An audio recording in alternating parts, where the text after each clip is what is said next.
Hello বন্ধুরা, আমি মোহাম্মদ জাকির হোসেন মোল্লা। আজকে আমি আবার চলে এসেছি গোল্ডেন নেচার সুপারভাইজার কোচিং সেন্টারের তরফ থেকে আপনাদের কাছে। আজকে আমাদের ভিডিও হবে পার্ট 3 ইংলিশ এর ওপর। যেহেতু ইংলিশ সাবজেক্ট নিয়ে আমরা ক্লাস করাচ্ছিলাম, তো অবশ্য আজকে আমি ভিডিওটি শেয়ার করার আগে আমাদের কিছু তথ্য আছে যেটি দেশের ভালোর জন্য, যে তথ্যটি আমাদের মাননীয় প্রধানমন্ত্রী সাহেব বলেছেন, এবং তিনি বলেননি এ কথা বলবো না, তিনি বলেছেন। এবং আমাদের গোল্ডেন নেচার সুপারভাইজার কোচিং সেন্টারের তরফ থেকে আপনাদের সকলকে অনুরোধ যে যদি আমরা নিজেদেরকে পরিষ্কার রাখি এবং নিজের চারপাশকে পরিষ্কার রাখি, তাহলে অবশ্য দেশ আমাদের পরিষ্কার থাকবে। এই কথাটা আমরা মাথায় রাখবো। এবং আজকের পর থেকে কোনো নোংরা আবর্জনা রাস্তার মধ্যে যদি পড়ে থাকে, সেগুলোকে কুড়িয়ে আমাদের করণীয় উপায় একটা ডাস্টবিনের মধ্যে ধরে রাখবো, সেদিকে একটু নজর রাখবো। তো প্রথমে ইংলিশ, আমি এর আগে পার্ট 1 ও পার্ট 2 এর ভিডিওতে আলোচনা করেছিলাম, কিন্তু আজকের ভিডিওতে আমি আর তোমাদেরকে স্পোকেন ইংলিশের যে নলেজগুলো দিয়েছিলাম সেগুলো আজকের ভিডিওতে দেবো না। আজকে আমি ইংলিশ লেটার অর্থাৎ চিঠি, সেই চিঠিটি যখন আমাদের স্কুলে দেয়, স্কুল মাস্টারকে দিতে হয় আমাদেরকে, যদি কোনো কারণবশত আমরা স্কুলে না যাই, অথবা কোনো পোস্ট মাস্টারকে চিঠি লিখতে হয় যদি আমার কোনো কিছু এসে আবার ফেরত ব্যাক চলে যায় সেই জন্য, অথবা কোনো ব্যাংকের তরফ থেকে আমাদের অ্যাকাউন্ট ক্লোজ হয়ে গেলে অথবা অ্যাকাউন্ট ফ্রিজ হয়ে গেলে কোনো একটি চিঠি লিখতে হয়, সেক্ষেত্রে আমরা নিজেদেরকে লজ্জিত বা অপমানিত মনে করি যখন আমরা লিখতে পারি না সেই ইংলিশটিকে। তাহলে আজকের ভিডিওতে আমি তোমাদেরকে যাতে অপমানিত আর না হতে হয়, এর জন্য পার্ট 3 ভিডিওতে তোমাদেরকে লেটার লেখানো শেখাবো। কীভাবে লেটার লিখতে হয়। লেটার লিখতে গেলে মেনলি তোমার বোর্ডটা আমার কাছে যেটা আছে, এটা যত ধরনের তোমাদেরকে একটা খাতা অর্থাৎ A4 পেপার, এই A4 পেপারে আমাকে চিঠি লিখতে হবে। A4 পেপারে চিঠি লিখতে গেলে একটা স্ট্রাকচার প্রথমে তৈরি করতে হবে। প্রথমে যখনই আমরা ঘর করতে যাই বা কোনো জিনিস তৈরি করতে যাই, আমাদেরকে একটা স্ট্রাকচার বা ড্রয়িং তৈরি করে নিতে হবে।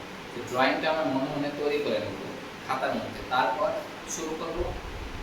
তাহলে খাতার মধ্যে ড্রয়িং তৈরি করতে গেলে প্রথমে খাতার বাম সাইডে লেফটে অর্থাৎ বাম দিকে ঠিক কোণা থেকে এতদূর পর্যন্ত আমরা একটি স্পেস নেব, জায়গা নেব। অর্থাৎ তুমি যাকে চিঠিটি সেন্ড করবে সেখানে তার নাম যাতে দেওয়া থাকে, তার ঠিকানা, অ্যাড্রেস এসবগুলো দেওয়া থাকে, সেটার জন্য আমাদের লেফটে খাতার লেফট সাইডে জায়গা রাখতে হবে। তারপর ঠিক মিডিল বরাবর আমাদের সাবজেক্ট অর্থাৎ কোন বিষয়ের উপর আমি চিঠিটি লিখছি সে সাবজেক্টটি লিখতে হবে। এরপর লেখার পর আমাদের শুরু করতে হবে এখান থেকে, খাতার ঠিক মিডিল বরাবর শুরু করবো আমরা চিঠি লিখতে। মিডিল বরাবর চিঠি লেখা শুরু করার পর মিডিলে আবার একটা প্যারা চেঞ্জ করতে হয়।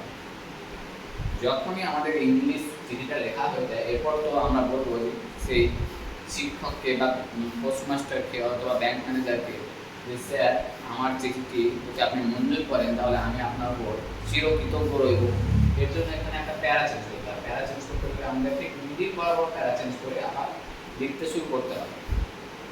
দেন থার্ড, আপনি এখানে আপনার সিগনেচার করবেন। এর জন্য ইয়োর ফেথফুলি লিখবেন খাতার ডান সাইডে অর্থাৎ রাইট সাইডে একদম নিচে ইয়োর ফেথফুলি লিখবেন, এবং লেফট সাইডে নিচে খাতার এখানে আপনি সেই ডেটটি লিখবেন এবং প্লেসটি লিখবেন যেখান থেকে আপনি চিঠিটি সেন্ড করবেন, সেই ডেটটি লিখবেন আর প্লেসটি লিখবেন। অর্থাৎ যত তারিখে আপনি সেন্ড করতে চাইছেন চিঠিটির সেই ডেট, এবং যেখান থেকে সেন্ড করছেন অর্থাৎ যেখান থেকে আপনি চিঠিটি লিখছেন সেই প্লেসটির নামটি লিখব।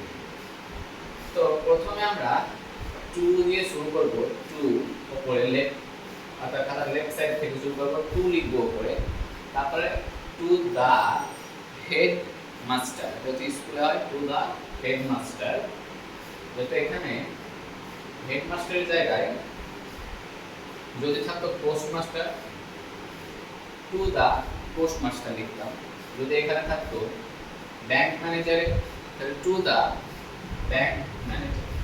ওপরে টু, তারপর দা बैंक मैनेजर, पोस्टमास्टर या फिर स्कूल का हेडमास्टर भी हम लिख सकते हैं, है ना। मैं हिंदी इसलिए बोल रहा हूँ क्योंकि हिंदी हमारा राष्ट्रीय भाषा है और राष्ट्रीय भाषा में भी वीडियो अगर अपलोड करेंगे तो जो हमारा मातृभाषा अर्थात मातृटंग बंगाली है, बंगाली के साथ साथ हिंदी भी हम सीख जाएंगे, है ना।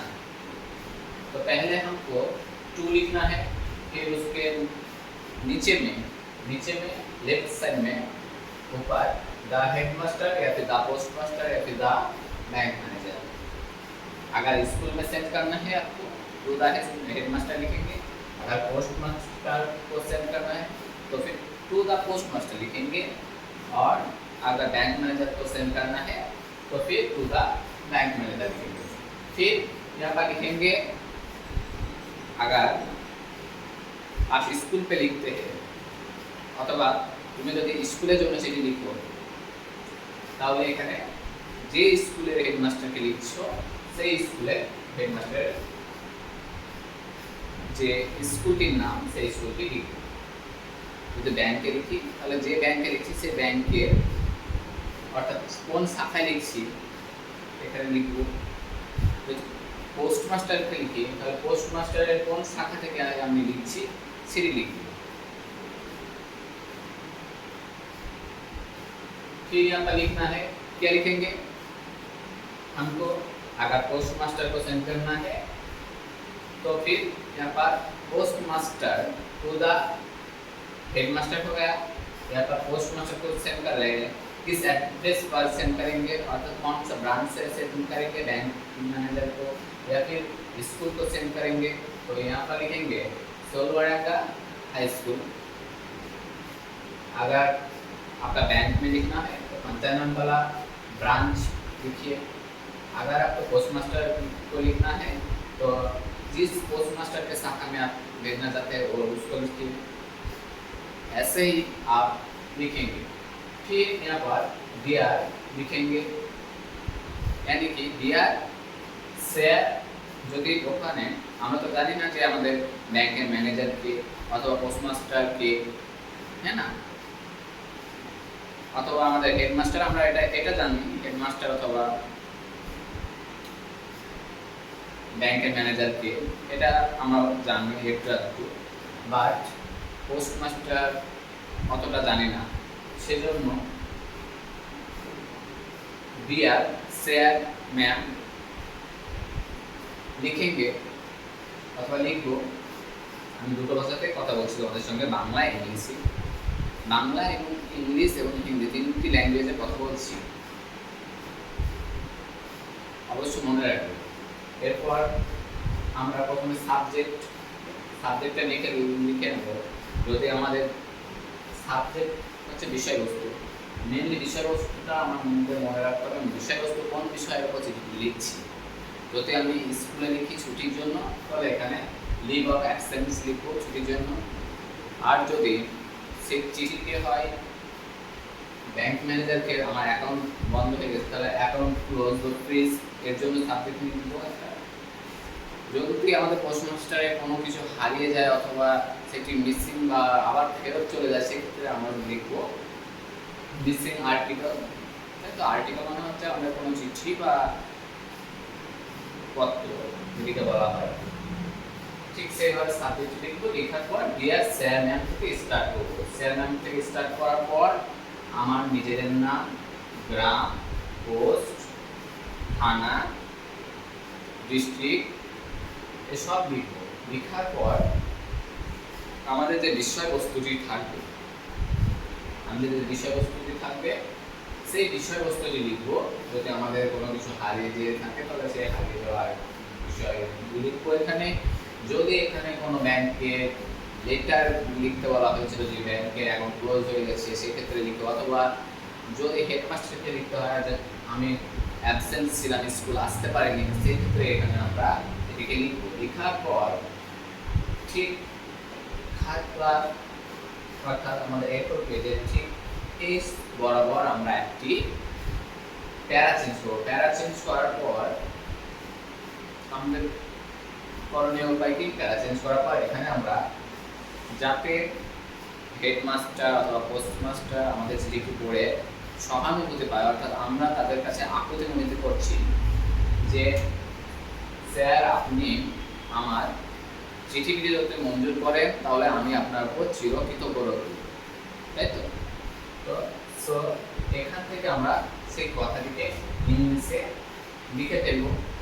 লিখে ফেলার পর আমাদের পড়ে থাকছে আর দুটো পয়েন্ট।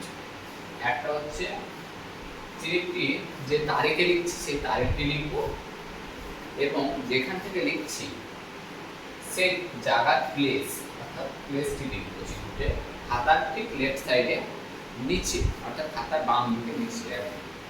আর এখানে লিখবো ইয়োর ফেথফুলি। ইয়োর ফেথফুলি লেখার পর উপরে একটি অবশ্য দাগ দেব খাতার নিচের সাইডে, রাইট সাইডে ইয়োর ফেথফুলি লিখবো একদম নিচে, এবং ইয়োর ফেথফুলি লেখার পর তার উপরে দাগ দেবো, এবং দাগ দেওয়ার পর আমরা নিজেদের সইটা সেখানে করবো, অর্থাৎ সিগনেচারটা করবো। বোঝা গেল চিঠি কিভাবে লিখতে হয়? তো আশা করি আমার থার্ড ভিডিওতে তোমাদের চিঠি লেখা কিভাবে সহজ করা যায় আমি বোঝাতে পেরেছি আমাদের গোল্ডেন স্টার সৌরভারতী কোচিং সেন্টারের তরফ থেকে। তো আশা করি আগামী মুহূর্তে আমরা যাতে অপমানিত বা লজ্জিত বোধ না হতে পারি সেই দিকে অবশ্যই একটু নজর দেব। কিন্তু এর আগে আমি প্রথমে যেটা বললাম যে স্বচ্ছ ভারত অভিযান গোল্ডেন স্টার সৌরভারতী কোচিং সেন্টারের তরফ থেকে আপনাদেরকে স্বচ্ছ ভারত অভিযানে শুভেচ্ছা জানাই। কিন্তু শুভেচ্ছা জানানো হচ্ছে এর জন্যই যাতে আপনি আপনার চারপাশকে পরিষ্কার রাখতে পারেন এবং নিজেকে পরিষ্কার রাখার চেষ্টা করবেন, যাতে রোগকে আমরা আটকানোর চেষ্টা করবো। যে সমস্ত রোগ হচ্ছে, জ্বর আসছে, সর্দি কাশি হচ্ছে, সেগুলো আমরা পরিষ্কার পরিচ্ছন্ন থাকলেই সেগুলো আমাদেরকে ধরতে পারবে না, সেসব রোগগুলো আক্রমণ করতে পারবে না। তো আমার ফাইনাল ভিডিও শেষ হলো ইংরেজির ওপর। আগামীকালকে পরবর্তী ভিডিওতে আমরা কোনো একটি টপিক নিয়ে আলোচনা করব। হতে পারে ম্যাথ, হতে পারে ফিজিক্স, অথবা হতে পারে জিওগ্রাফি, অথবা হতে পারে লাইফ সায়েন্স, ইটিসি। তো আগামীকালকে ভিডিওতে আমরা অবশ্যই গোল্ডেন স্টার সৌরভারতী কোচিং সেন্টারের তরফ থেকে অবশ্যই আপনাদের কাছে আবারও আসবো। কিন্তু অবশ্যই আমাদের ইউটিউব চ্যানেলটিকে ফলো করে রাখবেন। এখানে শুধু আমি ক্লাস করাই না, ম্যামেরাও ক্লাস করাই। সেই ম্যামেদের ক্লাসও আপনাদের A to Z সামনে আসবে, যেখানে আপনার বাচ্চারা A থেকে Z পর্যন্ত যাতে শিখতে পারে সেদিকে ম্যামেরা নজর রাখছে। আমাদের এখানে অলরেডি ক্লাস আরম্ভ হয়ে গেছে। ক্লাস LKG থেকে শুরু করে দ্বাদশ শ্রেণীর ছাত্রছাত্রীদেরকে আমরা টিউশন দিচ্ছি। আপনি যদি আপনার বাচ্চাদেরকে টিউশন দিতে চান অবশ্যই যোগাযোগ করবেন আমাদের সঙ্গে, যেখানে ম্যামেরা থিওরি, প্র্যাকটিক্যালি এবং 24/7 ভিডিও কলের মাধ্যমে ক্লাস করাচ্ছেন, এবং আমিও ক্লাস করাচ্ছি। শুধু ম্যামেরা নয়, আমিও ক্লাস করাচ্ছি। তো আগামীকালকে যেহেতু বললাম টপিকটা কী নিয়ে আলোচনা করব, সো কী নিয়ে আলোচনা করব সেটা আমি আজকের ভিডিওতে বলছি না, কালকের ভিডিওতে অবশ্যই আমি বলবো তোমাদেরকে। সেটা জিওগ্রাফি হতে পারে, অর্থাৎ ভূগোলও হতে পারে, ফিজিক্সও হতে পারে, ম্যাথও হতে পারে, কেমিস্ট্রিও হতে পারে, বায়োলজিক্যালও হতে পারে, সোশ্যাল সায়েন্সও হতে পারে। দেন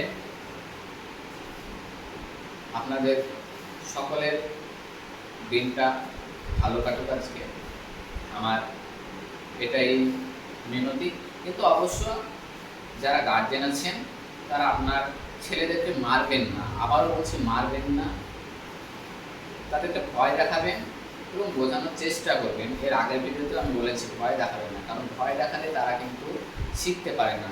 হ্যাঁ, আর যদি কোনো কেউ আমার ভিডিও দেখছো অথবা ক্লাস করতে আসছো অনলাইনে অথবা অফলাইনে, আমার প্রিয় ছাত্রছাত্রীরা, তো অবশ্যই ভয়কে বাইরে ফেলে রাখবে, তারপর ক্লাসের মধ্যে আসবে।